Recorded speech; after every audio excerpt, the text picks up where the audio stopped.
Spice Dana addukiridde mami w'omugenzi Mmoze Radio esayidi eno lengera ebintu byamuwadde esayidi eno ba byamuleetedde ate nga n'omuyimbi King Saha munnange ali eno ekyotera laba engeri munnange ate gy'awaddemu ku munnange abaana ebintu esayidi eno kibadde kitambulira ddala bulungi nnyo.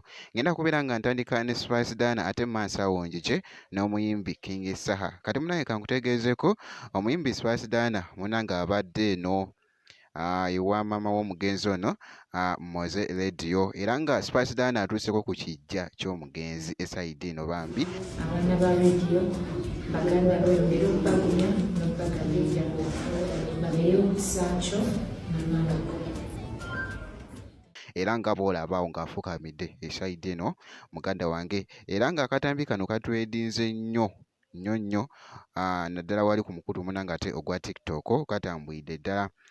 Spice Dana nga wavisitinzeeko ate esayidi eno gye bazaala omugenzi Mmoze Radio era ng'amuddukiridde n'ebintu era nga w'obiraba munnange ebintu nga biyitirivu kamalako obumazi esayidi eno.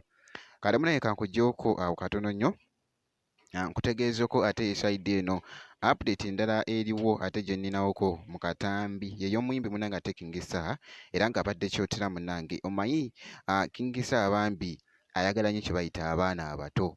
Kakati olunaku olwaleero abeetikidde bisikuiti n'abawa ne soda era nga bw'olaba munnange akatambi ako nako katwedinze wali ate ku mukutu munnange ate ogwa TikTok. Kasooke tulabe ate ekibadde kitambula mu katambi. Baganda bange wangi muli bulungi nsanyuse nnyo okubalaba muli mikwano gyange kyobula lwenzija eno mbeetikkirayo akaki akantu era n'olwaleero kano ke mbaleeteddeyo njagala buli muntu waali kwata mujje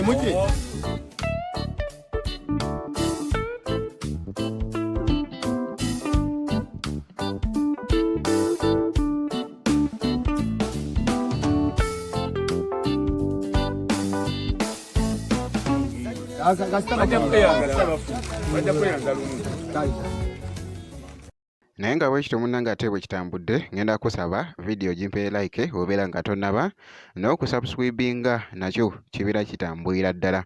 Ngenda kubeera nga nkomawo katono nnyo bwe kiti.